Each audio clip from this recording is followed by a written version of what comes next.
Olá, bem-vindos ao Cinemarden. E o programa desta semana é muito especial. Tem uma presença aqui da Joyce Paz, que é do site do canal Cinemascope. Olá, Oi, tudo bom? Joyce, tudo bom?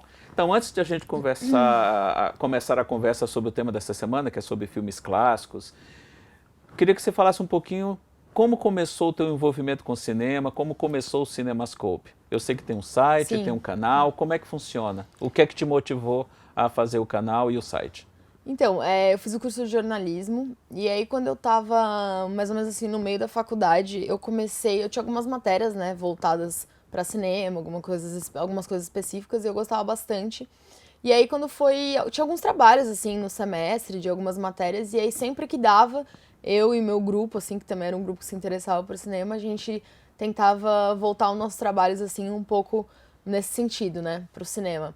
Criação de blogs e etc. E aí a gente fez um blog uma vez, uma matéria sobre cinema, e era só para aquele semestre, né? A gente tinha que alimentar com conteúdo, só que a gente gostou muito, e aí a gente falou, por que a gente não faz alguma coisa que vai durar, né? Para além dessa matéria e da faculdade. Aí acontece que o pessoal saiu, o blog não existe mais, só que esse começo, assim, foi um pouco da minha vontade de escrever sobre o cinema, mas naquela época eu nem sabia direito como funcionava a questão das cabines de imprensa, os bastidores, assim, eu não tava muito por... Inteirada, né? Exatamente, eu não sabia, não fazia nem ideia, assim, pra falar bem a verdade. Aí eu comecei atrás de cursos de cinema, né, cursos livres, então eu fiz uma série de cursos, e aí um curso que foi bastante importante, assim, pra eu decidir querer criar um site mesmo, foi o curso do Pablo Vilaça, né, de linguagem crítica cinematográfica, que eu fiz em 2010, no final de 2010. E aí eu saí do curso super inspirada, porque eu já tinha essa vontade, eu só não sabia os meios, assim.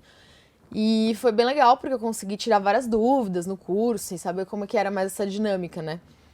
De cobrir os eventos, cobrir as cabines.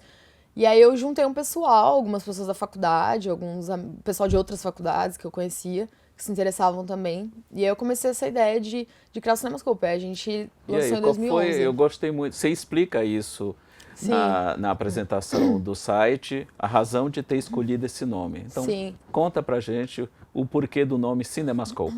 Então, uma vez eu li uma reportagem que me marcou muito, que honestamente eu nem lembro assim quem foi que falou isso, mas teve uma frase que marcou muito, que a pessoa falou que quando ela assistiu um filme em Cinemascope, no formato Cinemascope, era como se as atrizes dessem um abraço na plateia, né?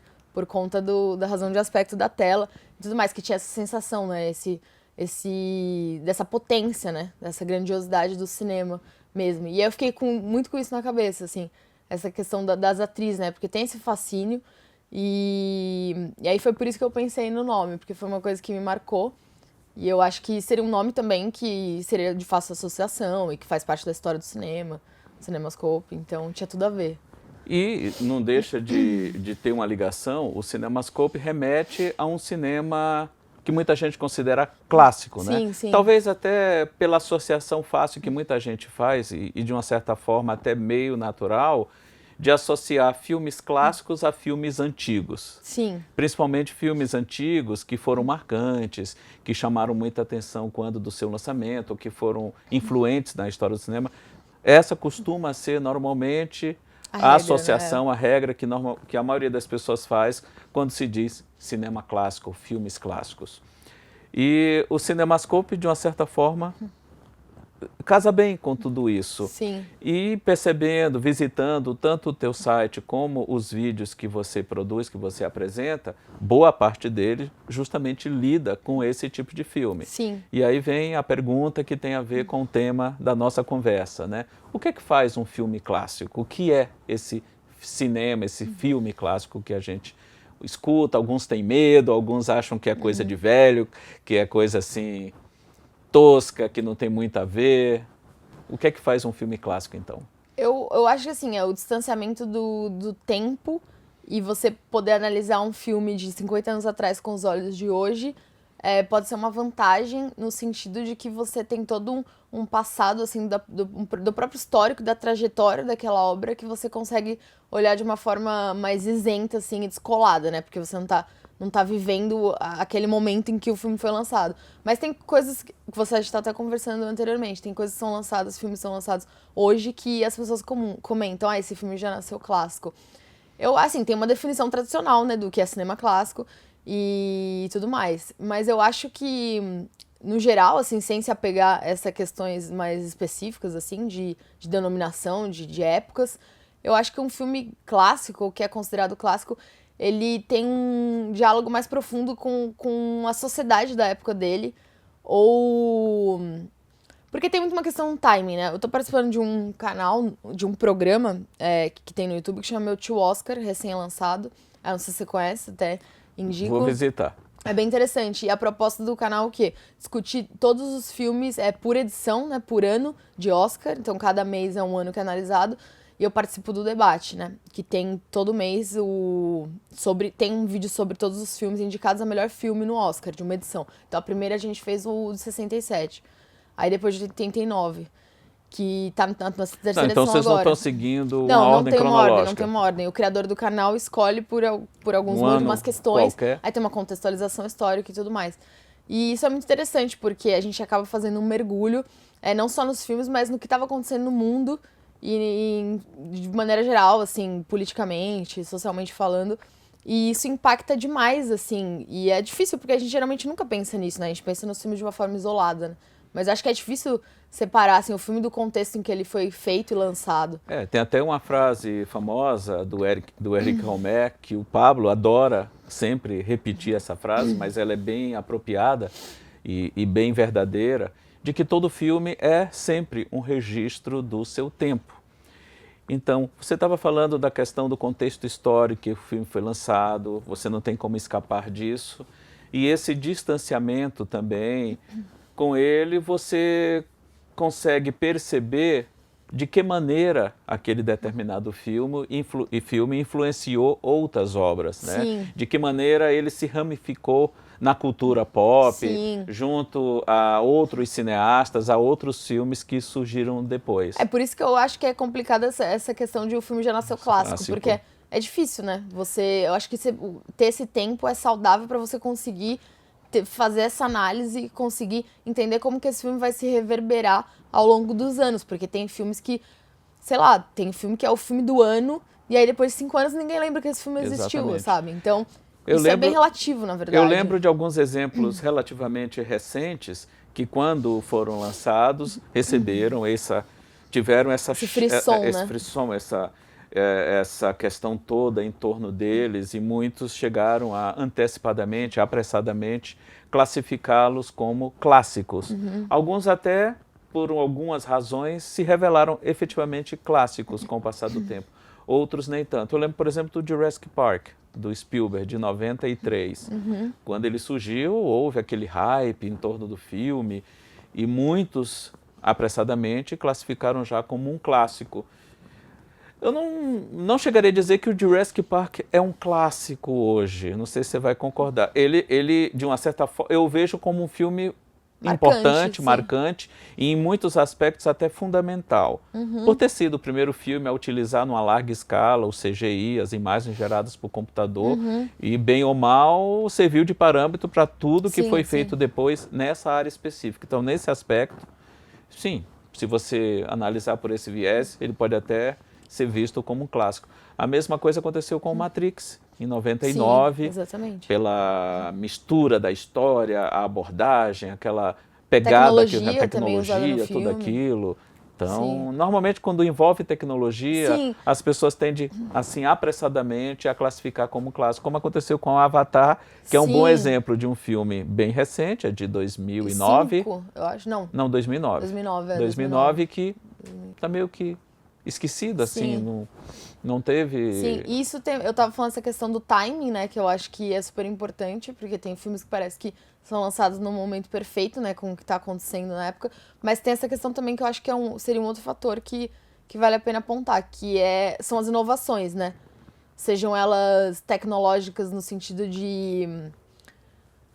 Por exemplo, o que você falou de Jurassic Park, mas tem a tecnologia de cada época, né, porque se você for pegar assim, anos 40, 50, 30, que seja, era outra tecnologia, né? Você pega o 2001, que é de 68, filme de quase 50 anos, esse sim se mantém. Você pode dar Eu até tive o prazer de revê-lo recentemente na tela grande. Eu vi também. E o filme continua deslumbrante. Sim. Claro, você percebe que alguns efeitos envelheceram, Sim, não teria natural. como ser diferente, mas uma coisa que me chamou a atenção na tela grande, que não tinha chamado a minha atenção quando eu vi na TV, numa tela menor, ficou nítido para mim uma preocupação do Stanley Kubrick em não datar o filme. As telas, os monitores que aparecem, objetos de cena, ele procurou dar uma atemporalidade, um toque diferenciado, mais ou menos como o Ridley Scott fez com Blade Runner, em 82. Tanto é que, tudo bem, o 2001, em alguns momentos, em alguns efeitos, você percebe que ele está datado, que ele está meio ultrapassado. Mas em outros aspectos, de forma alguma. Sim. A forma como os cenários foram construídos, esses objetos de cena, o tipo de enquadramento que o Kubrick utilizou, isso não envelheceu um dia sequer, da mesma forma que o Blade Runner. O Blade Runner, até por trabalhar mais com efeitos físicos, né, efeitos práticos, assim como o próprio 2001 também, na sua maioria, são coisas que não envelheceram de forma alguma. Eu acho que a linguagem, a evolução da linguagem, né, os filmes que estão assim como expoentes, né, da evolução da linguagem, que estão aí na dianteira nesse sentido, e na questão tecnológica eles tendem a ser associados assim como clássicos obrigatórios, né? Você gostando ou não, eles trouxeram algo de novo, então é importante você saber que eles existem e por que eles são considerados referências, né, no caso. Teve uma definição que eu vi uma vez, eu não sei quem cunhou essa expressão, mas eu acho ela bem apropriada, né? Diz o seguinte, que um filme ou uma obra de arte, ela se aplica a qualquer obra de arte. Uma obra de arte é clássica não porque é velha, que normalmente é a primeira associação que a pessoa faz com algo chamado clássico, né? E eu acho que isso muito por culpa da chamada música clássica, ou música erudita, né? Que é aquela com orquestra, com maestro e tudo. Normalmente a pessoa nivela por baixo, assim, faz uma associação meio que rasteira da coisa. Mas uma obra clássica é clássica não porque é velha, ela é clássica porque é eterna. E aí essa eternidade ou essa atemporalidade talvez seja uma das características que poderiam ser aplicadas a uma obra clássica. Né? Tem uma outra coisa também que eu acho que eu estava pensando quando você lançou essa pergunta, que pode tornar um filme clássico, assim. E eu pensei no Cães de Aluguel, por exemplo, do Tarantino. Eu considero que... Eu acho que esse filme pode ser considerado um clássico. E é um filme que tem pouco mais de 20 anos. Exatamente. E eu fiquei pensando por que será, assim, que eu tenho essa sensação com relação a esse filme. Eu acho que uma coisa importante também são... que ajudam, né? Porque eu acho que não é só um aspecto, assim, isolado. São cenas marcantes e diálogos também. Falas marcantes. Eu acho que tudo isso ajuda nessa mitologia em torno de um filme, assim. E uma maneira nova de contar uma história velha. Sim, exatamente. Exatamente. Porque existe também aquela máxima de que todas as boas histórias já foram contadas, né? Sim. Se você quiser se destacar, você tem que achar uma maneira nova de contar aquela mesma história. Sim, que é algo que o Tarantino consegue fazer muito bem. Sim.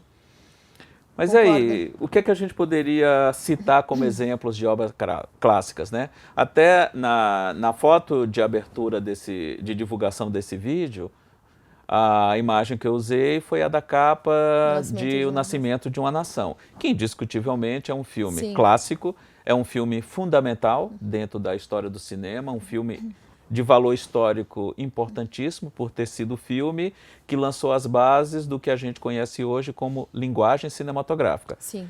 É um filme que, se você assistir com os olhos de hoje, e mesmo com os olhos daquela época, é um filme de conteúdo até completamente reprovável, né? A começar por colocar um cavaleiro da Ku Klux Klan como o grande herói da história, que salva a mocinha de um escravo negro. Tem toda essa temática racista muito forte no filme, que já na época que ele foi lançado, em 1915, mais de 100 anos atrás, já causou muita polêmica, e claro, mas você também não pode olhar certas obras com um olhar contemporâneo, você tem que procurar contextualizá-la.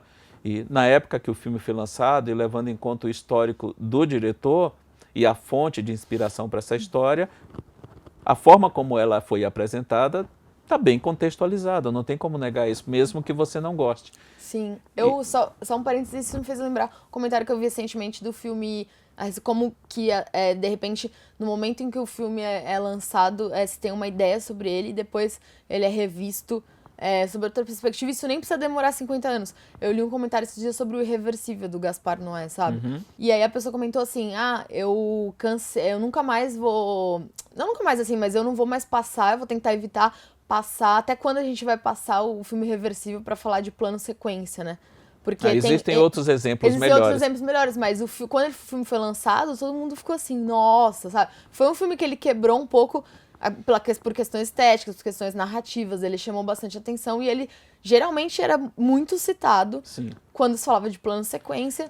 Pelo impacto que a sequência exatamente, mas hoje tem, em dia, certas discussões com relação, principalmente a pessoa, no caso, estava comentando por conta da cena de estupro, com a Mônica Bellucci e tudo mais. Então, hoje em dia, se tem uma situação, se tem uma consciência, uma discussão, e não faz tanto tempo assim, sabe? Se for parar a pensar. E o filme, ele já foi revisto, né? Ele tem menos de 20 anos e ele já está sendo revisto, assim, à luz das discussões que estão acontecendo agora. E isso é muito legal, né? Nem precisa ser um filme de muito tempo atrás. Né? Para ficar no exemplo de um bom plano sequência, para ilustrar esse tipo de tomada cinematográfica, de movimento, a gente pode citar A Marca da Maldade, do Orson Welles, que tem pelo menos 2 grandes filmes que são clássicos indiscutíveis, né? O próprio Marca da Maldade e o Cidadão Kane, que durante muito tempo e ainda hoje é considerado um dos melhores filmes já feitos em todos os tempos. Tem o Festim Diabólico também. Tem o Festim Diabólico, do Hitchcock, que na realidade é um inteiro plano sequência, né? A gente teve até mais recentemente a Arca Russa, né? Que é um pouco mais longo. E tem um filme alemão recente também, o Victoria, que tem quase 2h30, é um longo plano sequência. Tem um filme brasileiro também que chama Indurangutangos, que é de Porto Alegre. Não, esse eu não conheço. É em plano sequência também. Sequência. Então, para quem não sabe ainda o que é um plano sequência, né? Tem até um vídeo aqui no Cinemark que fala especificamente de plano sequência. Plano sequência é quando não tem, supostamente não tem um corte. Sim. A sequência é toda feita de uma vez só, a câmera se movendo, acompanhando o cenário, a movimentação dos atores em cenas e tudo, e supostamente não há corte. Sim, no caso do Festim Diabólico, né? no Festim Diabólico acho temos que são 8, né? 8, exato. De 11 minutos. De 11 minutos cada um, que o filme dá 88 minutos. Exatamente. Que era o tamanho do rolo, Do né? rolo, exatamente. Então, não teve jeito. Você prestando atenção, você sabe exatamente quando o corte acontece, no caso do Festim Diabólico. Já o Victoria e o Arca Russa, que são outros exemplos de longos planos de sequência, eles foram feitos com equipamento digital. Então, isso já torna o processo um pouco mais fácil, né? Sim. Não há necessidade de mascarar. No Festim eu li até algumas coisas que tinham uma dificuldade porque tinha um apartamento e o carpete, né? Uma espécie que era meio parecido um tapetinho, assim. E aí o maquinário, assim, passava e fazia marca, assim, no chão, né? Das rodinhas, assim, passando, que isso era um problema, né? Aí tinha que esconder isso. Exatamente. Também, né? Então, existem cineastas também que você pode classificar como cineastas clássicos, né? Ou que têm filmes que se enquadram perfeitamente. Então, normalmente são aqueles grandes mestres do cinema que estão inseridos mais naquele modelo clássico de Hollywood, exatamente. Assim, mais tradicional. Ou mesmo de outras cinematografias, mas sim. que tem um tipo assim que a gente chama de narrativa clássica, né? Que é aquele tipo de história que algo sempre leva a outra coisa, sempre tem um desencadear de ações que provocam... 3 atos bem demarcados. Bem demarcados, exatamente. Então, normalmente, os grandes mestres do cinema, como Bergman, Kurosawa, Ozu, Fellini, Truffaut, e a lista é enorme, Billy Wilder, o John Ford, Howard Hawks, todos se enquadrariam muito bem, Charlie Chaplin, então a lista é longa. Sim, com certeza. E tem um cineasta relativamente recente, ou pelo menos contemporâneo, que muitos consideram clássico, outros consideram simplesmente esquisito. David Lynch, que eu sei que é um cineasta que você gosta muito. Eu gosto muito dele. Dá para chamá-lo de clássico mesmo? Eu não acho ele nem um pouco clássico.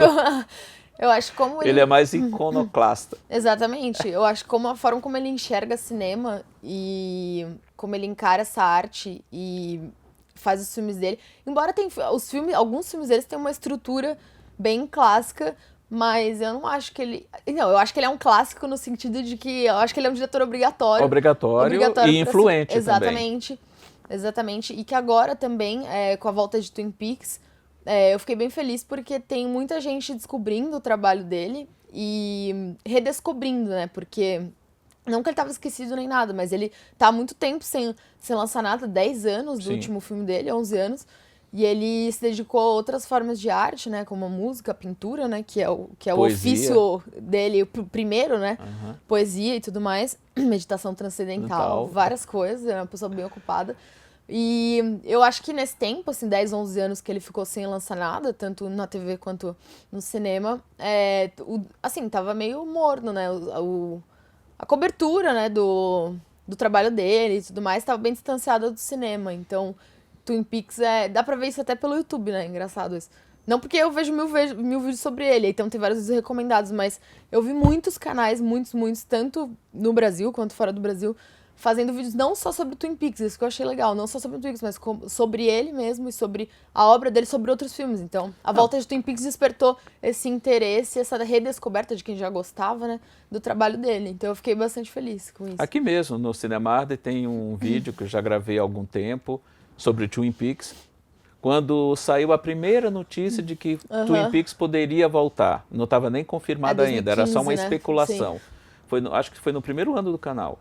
E agora, recentemente, um outro vídeo que eu gravei sobre o David Lynch, mas eu procurei dar uma abordagem um pouco diferente, justamente partindo dessas outras atividades que ele desenvolve. Mas é um nome, você pode até questionar, você pode até não gostar, como é mais comum, mas ele é indiscutivelmente um cineasta obrigatório para quem quer estudar cinema, ou se aprofundar, ou ver o cinema como algo muito mais amplo do que simples entretenimento. Sim, e é muito legal porque eu acho que o Lynch é o tipo de diretor que você não consegue enquadrar ele numa categoria num rótulo, fixa, né? Num rótulo, num movimento, num grupo de diretores. Não tem como você falar, David ele é Lynch independente. é tipo diretor tal. Pra você dar uma referência pra alguém, não tem. O contrário você pode até fazer. Ó, fulano de tal tipo tem uma pegada meio lynchiana, né? Mas... Não, o cara virou até um adjetivo, né? Lynchiano. E isso pouca gente conseguiu, exatamente. Então eu acho que ele caminha um pouco sozinho nesse sentido, sabe? Na história do cinema, com várias influências que ele tem, obviamente, né?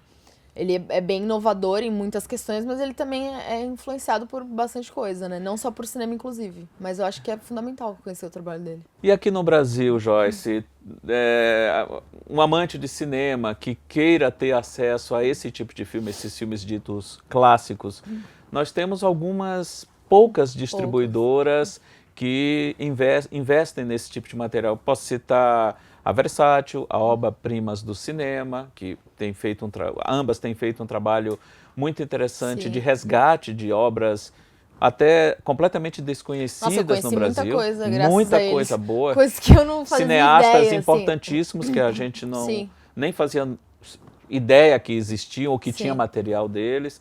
Temos também a Lume, que lançou muito material ultimamente. Praticamente não tem lançado material novo. E tem o Instituto Moreira Salles, que antes tinha filmes lançados pela Videofilmes, agora pela Bretz Filmes, mas tem bastante documentário, são todos, né? muito documentário e algumas obras assim importantes. Lançaram filmes do Altman, filmes do Bergman, de alguns outros cineastas. Como é que você vê esse mercado hoje? Então, eu pessoalmente falando assim, eu sou uma pessoa que gosta muito da mídia física, mas eu entendo e enxergo que esse mercado, ele vive um momento bem complicado. Então, eu não sei como vai ser, assim, de agora em diante, nesse sentido. Eu percebo que algumas dessas distribuidoras, principalmente a Versátil e a Obra Primas do Cinema, eles têm investido naquele nicho de colecionador. Sim, lançado produtos colecionáveis, que existe um público que coleciona, fiel, que compra, que investe, nesse material. Tipo de material.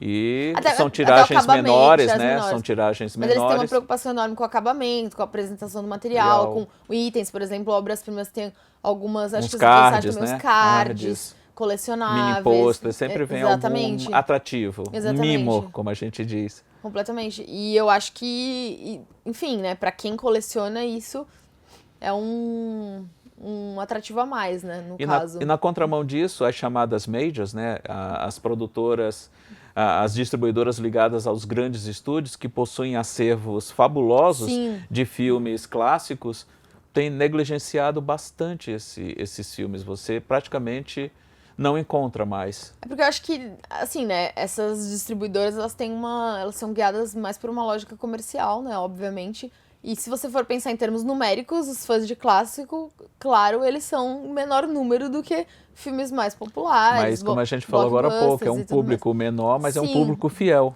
E que tem um poder Positivo. aquisitivo maior também, né? E eu acho que, enfim, mas eu acho que trabalhar com nicho é isso. Eu acho que tem a ver também com o que o nosso canal faz, por exemplo. Era isso que eu ia perguntar agora. Por que que no CinemaScope você comenta, lida mais com filmes clássicos? Então, quando a gente criou o site, a gente sempre teve uma ideia de... A gente nunca acreditou muito nessa ideia, ou a gente nunca aceitou muito essa ideia de que as pessoas têm preguiça de ler texto longo na internet. A gente sempre achou que existia um público que não ia se importar com o tamanho do texto, e a gente sempre apostou em conteúdos mais aprofundados. Então, a gente tem especiais enormes, e a gente tem uma outra abordagem. A gente já fazia isso com relação ao texto, que era uma proposta de aprofundamento mesmo, voltado para o conhecimento, para uma questão educativa, voltado para uma análise mais destrinchada do que a gente estava falando. Então, isso sempre teve no norte, assim, do nosso trabalho. Aí, quando a gente tem um canal desde 2011, só que a gente postava eventualmente algumas entrevistas que a gente fazia com alguns diretores, roteiristas brasileiros, só que era uma coisa muito, muito dispersa. E aí, do ano passado pra cá, eu tava, de uns 3, 4 anos atrás, na verdade, é até legal comentar, porque você já participou do Conacine, que é o Congresso Nacional de Cinema, né? Sim. Que é um congresso, para quem não sabe, é um congresso online, né, que acontece uma vez por ano e que várias pessoas participam dando palestra. E é bem interessante, porque é super diversificado, pessoas do Brasil inteiro. E foi experiência no Conacine há 4 anos atrás, né, que eu acho que esse ano é o 4º, então já faz 4 anos. Eu participei ano passado. Eu participei em todas as edições. E aí, quando o Fernando o Imperator me chamou, eu nunca tinha gravado vídeo na vida, assim, comigo aparecendo. Eu sempre fiquei atrás das câmeras. Então foi em decorrência desse convite para o Conacine que surgiu o canal do CinemaScope. Surgiu essa vontade de produzir conteúdo nesse sentido, porque aí eu fiz o vídeo na primeira edição sobre o Almodóvar, na segunda sobre o Lynch, que foi um bate-papo com o Fernando, né? A primeira foi só eu aparecendo mesmo, e a terceira sobre a Marilyn. E aí nessa primeira experiência, assim, com relação ao Pedro 3 figuras bem diferentes. Bem diferentes, que eu gosto muito. E aí eu tive essa experiência e eu fiquei muito impressionada com o retorno que eu tive com relação a esse trabalho em vídeo, assim, mas impressionada mesmo. Um vídeo que eu fiz, assim, acho que teve mais retorno e feedback das pessoas do que um texto anos público. Escrevendo no site semanalmente, assim. Eu fiquei muito impressionada, assim, eu sei que o vídeo tem essa capacidade, tem esse apelo maior, né, com relação ao público, mas eu vivi isso na pele, assim, eu fiquei bem impressionada. E aí as pessoas começaram a me acompanhar desde o primeiro Conacine, aí a galera voltou no segundo Conacine, aí veio mais gente. Aí no terceiro Conacine já tinha gente do primeiro Conacine que tava me acompanhando. E aí eu fui meio que vendo isso, e o Fernando sempre falava, você tinha que montar um canal, suas palestras bombaram, deu super certo, o pessoal elogiou demais, você tinha que montar. Só que eu ficava sempre assim, pesando muito, porque é muita exposição, né? É muito, eu não sei, eu acho uma coisa muito séria, assim, não sei se as pessoas pensam sobre isso, sabe? O quanto é se expor desse jeito, então eu pesei muita coisa e pensei muito, então eu fiquei mais ou menos 1 ano e meio, assim, 2 anos pra decidir se eu ia fazer ou não. Aí no semestre passado, acho que faz uns 7, 8 meses mais ou menos, eu resolvi começar a investir nisso. E aí, como no site a gente já faz críticas dos lançamentos, eu queria que o canal atuasse de uma forma complementar ao site. Eu não queria que ele fosse uma repetição do site em versão vídeo, assim. Claro. Então, eu pensei, como que a gente vai fazer isso? Mais ou menos como eu faço no meu canal. Exatamente. A gente tem uma coluna de clássicos no site, mas nossa equipe é super numerosa também, e nem todo mundo consegue gravar vídeo, nem todo mundo gosta de gravar vídeo, gosta de aparecer, tem N situações, então não teria como a gente continua com a coluna de clássicos normalmente, tem gente que prefere escrever, mas a gente nunca aborda os mesmos filmes. E aí eu pensei que o canal poderia, então a gente não fala sobre o lançamento, porque já tem as críticas que cumprem esse papel no site. E aí eu pensei que seria muito, muito bacana investir em clássicos. A gente tem um quadro que chama Documenta, que é só sobre documentários. Então, a gente criou alguns quadros, tem alguns novos para sair nesse segundo semestre, que dão conta disso, assim, de abordar coisas que geralmente você não acha, né? É difícil você achar em outros canais. É isso que empolga a gente, porque tem muita gente cobrindo clássico, as pessoas fazem isso muito bem, tem canais enormes que fazem isso, já tem muito conteúdo nesse sentido. Então, a gente pensou em atuar mais com essa ideia de um resgate histórico, Sim, mais era isso que eu ia voltado... falar. Exatamente. A gente Tem essa também preocupação. essa questão que é muito importante, né? Sim. Porque, bem ou mal, dos lançamentos, dos filmes mais recentes, todo mundo fala, a imprensa dá cobertura, Sim. a grande mídia chamada, né? Rádio, jornal, TV, revista, Sim. tudo você acompanha facilmente o que tem de novidade. Mas esse trabalho de garimpo, de pegar uma obra importante, fundamental, Contextualizar, influente, contextualizar, destacar a relevância dela, Sim. não, isso eu acho isso muito importante. Sim, eu aproveitei Até como também... formador de público, né? De plateia. Exatamente. E porque, assim, na verdade, esse público também tem isso, e tem, assim, as pessoas acham que esse público não existe, né? Existe. Não é porque tem milhões de pessoas acompanhando os lançamentos, significa que não tem gente que gosta de outras coisas também. Então, esse público existe. E aí tem essa lacuna, né? Porque não tem poucas pessoas produzindo, visando esse público, porque geralmente o YouTube tá voltado para o público mais jovem. Enfim, tem uma série de questões. Não que o jovem também não possa gostar de clássicos, Claro. não tem nada a ver, mas tô falando assim, em termos numéricos, né? Em termos gerais, né? Tô sendo bem Estatísticos, generalista, né? sim, exatamente. E aí eu acho que esse público, ele existe, e ele te dá um retorno, né? Você acaba tendo esse feedback das pessoas, e as pessoas falam, nossa, que legal, até que enfim alguém falando de tema tal, sabe? Você tem esse tipo de retorno. E aí eu aproveitei que no site a gente tem pessoas com repertórios completamente diferentes. Então tem um garoto, o Felipe Gofferman, do Rio de Janeiro, que ele é especialista em cinema asiático. E aí ele é a melhor pessoa, assim, da equipe pra falar sobre isso. Então ele só faz vídeos sobre cinema asiático. Cinema chinês, cinema japonês. Então é muito legal, porque eu não tenho o mesmo repertório que ele nesse assunto. Provavelmente eu não gravaria esses vídeos. De certa forma, você já vem segmentando os Exatamente. vídeos dentro do teu canal. Exatamente. Então, a gente tem a participação, tem umas 5, 6 pessoas, assim, diferentes, que costumam participar mais com frequência do site. A gente tem uma série sobre o cinema brasileiro, que também a gente fala desde a chegada do cinema do Brasil. A gente falta 2 episódios pra terminar, mas... Eu vi que tem muito desse material em texto também. Também. E em vídeos, né? Até numerados, né? Sim. E aí a gente fez essa viagem histórica também pelo cinema brasileiro, porque a gente acredita que as pessoas têm que largar a mão, né? Dessa história de achar que filme brasileiro não presta, Não presta, né? exatamente. Então a gente apostou nessa série, né? De 12 episódios, dividida, assim, bem didática, cronológica. E é muito legal, porque... é uma forma de introduzir as pessoas, né, nesse mundo. Enfim, a gente quer despertar o interesse delas nisso. E é isso que motiva a gente, assim. Por isso que a questão dos lançamentos a gente acompanha, a gente cobra no site, mas eu acho que é uma lacuna que ainda tem muito a ser explorada. Quem assim, sabe daqui a no uns YouTube. 20, 30 anos a gente resgate alguns Exatamente. desses lançamentos de hoje, quando podem ele ser se considerados comprar clássicos, um clássico, né? Então, eu agradeço a tua presença aqui no Eu que Cinema agradeço, Arden. gostei bastante. Então, quem quiser conhecer o site, o canal da Joyce, Sim. faz aí o teu recado, é cinemascope.com.br. O site é cinemascope.com.br, o canal é youtube.com/cinemascope.tv, só o T e o V mesmo, vocês acham? E o Facebook também, Cinemascope, e o Twitter. São Então as é redes isso, que a gente gente. tem. Espero que vocês tenham gostado da conversa e deixa aí embaixo nos comentários os filmes que você considera clássicos. A gente vai conversando aí pelos comentários. Até o próximo Cinema Arden. Tchau, tchau.